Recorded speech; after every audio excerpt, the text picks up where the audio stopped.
अस्सलाम वालेकुम। मैं आपका दोस्त मीर महबूब। उम्मीद है सब खुश होंगे और ठीक भी होंगे इंशाल्लाह। कुछ मसरूफियत की वजह से व्लॉग नहीं बना सके। इंशाल्लाह अब व्लॉग एक नए सिरे से शुरू करेंगे। वो स्टोरी होंगी और कहानियाँ होंगी। कहानियाँ वो जो इंसान के अंदर खुद एतमादी और जज्बात पैदा करें, और सच्ची कहानियाँ जो वो लोग जो अपनी मोहब्बत में बढ़ जाते हैं और एक ही शख्स को के लिए अपनी ज़िंदगी को ज़ाय कर देते हैं। तो चलो आज एक कहानी के साथ शुरुआत करते हैं। कहानी का नाम है आखिरी खत। कहानी कुछ यूँ है।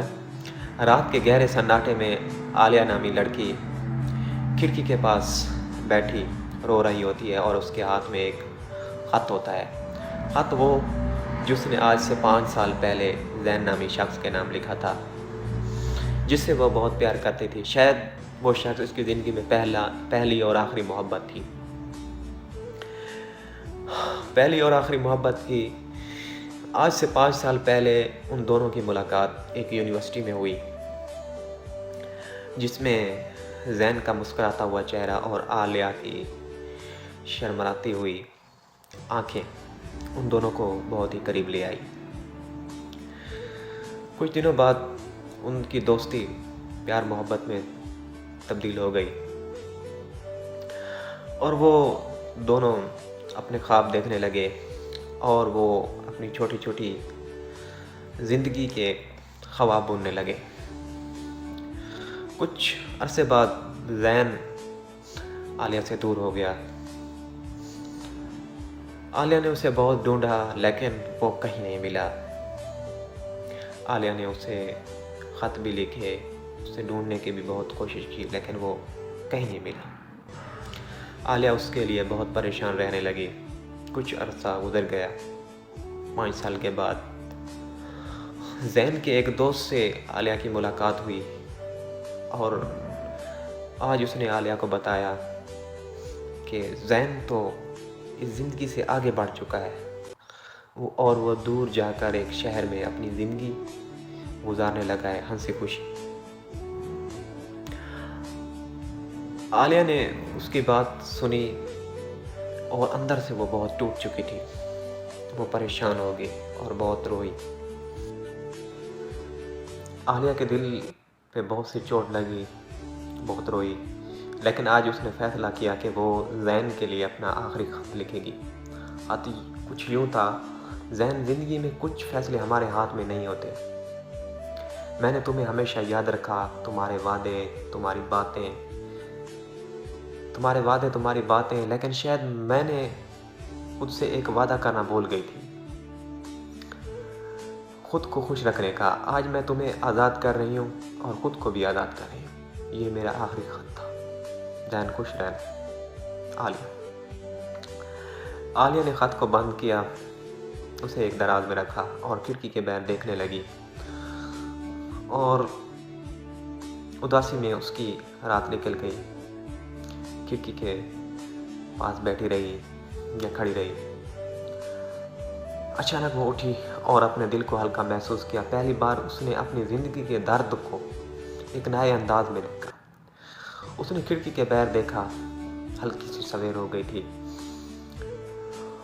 परिंदों की चरन परंत कहीं से हंसते मुस्कुराने की आवाज़ आने लगी।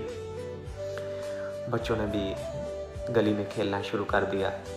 आलिया ने एक लंबी सांस ली और खुद से कहा कि ज़िंदगी एक तोहफा है और मैं इसे किसी के इंतज़ार में ज़ाय नहीं करूँगी। अगली सुबह का आगाज़ हुआ। आलिया ने चाय का कप लिया और एक टेबल पर बैठ गई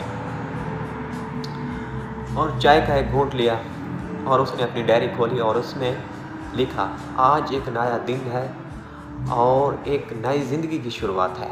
मैं खुद को ये मौका दूंगी कि मैं अपनी खुशियों को तलाश करूं। वो अपने ख्वाबों की पुरानी फहरिस्त निकालती है जो इसने चंद साल कबल जैन के साथ मिलकर बनाई थी। आलिया ने फैसला किया कि अब वो ये ख्वाब अकेले पूरे करेगी। आलिया ने पहला कदम उठाया। उसने एक आर्ट क्लास ज्वाइन की, जहां इसने अपने दिल की बातें रंगों के ज़रिए बयान करना शुरू कर दी।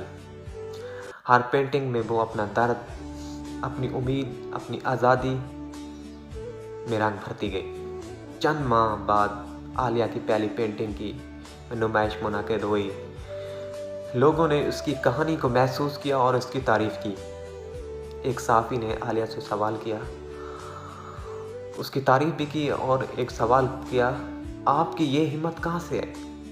और आलिया ने उसे एक खूबसूरत अंदाज में जवाब दिया, जब हम खुद को माफ़ कर देते हैं और माजी को छोड़ देते हैं तो ज़िंदगी हमें आगे बढ़ने का रास्ता दिखाती है।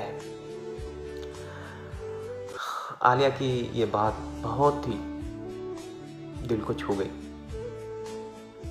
मेरे दिल को भी छू गई कि उसने अब बहुत ही अच्छे अंदाज में बात बयान की है।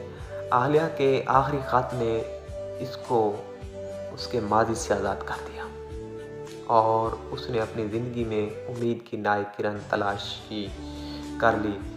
अब वो न सिर्फ खुद के लिए जीती थी बल्कि उन लोगों के लिए भी जो इससे मुतासिर हुए थे। तो इसके कहानी के इख्तिताम में हमें ये मालूम होता है कि हम अपनी ज़िंदगी को एक शख्स के पीछे बर्बाद कर देते हैं जो हमारा था ही नहीं, जिसने हमसे झूठे वादे किए, जिसने हमें भुला दिया, कभी उसने मुड़कर पीछे नहीं देखा। तो हम क्यों उसके पीछे अपनी ज़िंदगी बर्बाद कर देते हैं? क्यों उसके लिए अपनी आस लिए बैठ जाते हैं कि वो हमारी ज़िंदगी में वापस आएगा, या हम उसे तलाश करते फिरते रहते हैं, या उस बातों को दोहराते रहते हैं जो हमारे माजी थी, जो हमसे गुजर गई। आपने कभी ये नहीं सोचा कि अगर उसको अल्लाह पाक ने हमसे जुदा किया है, आखिर कोई वजह थी? कोई वजह थी, वो तो सिर्फ अल्लाह पाक ही जानता है कि क्या वजह थी, क्यों हमसे दूर किया। तो लेकिन हम एक शख्स के पीछे अपनी ज़िंदगी बर्बाद कर देते हैं। हमें सोचना चाहिए कि हमें आगे बढ़ना है, खुद इत्मीनान पैदा करनी है, अपनी ज़िंदगी को आज़ाद करना है, हमें एक नई ज़िंदगी को शुरू करना है। इससे हम एक नए लेवल में पहुंचते हैं, एक मुकाम पर पहुंचते हैं एक चोट से। कभी कभी एक चोट का लगना भी हमारे लिए बहुत ज़रूरी होता है, उस चोट से हम एक हाई लेवल पर पहुंच जाते हैं। तो आज की कहानी का इख्तिताम हुआ, इंशाल्लाह कल एक नई कहानी के साथ मिलेंगे। तो अगर आपको मेरी कहानी पसंद आई तो लाइक और कमेंट करके ज़रूर बताइएगा और सब्सक्राइब भी कीजिएगा। मेरा पहला व्लॉग है, कुछ ज़बान मेरी अटक रही है, तो इंशाल्लाह जैसे जैसे व्लॉग बनाएंगे तो अपने लेवल पर आ जाएंगे। तो हंसिए मुस्कुराइएगा नहीं। तो अल्लाह हाफिज़।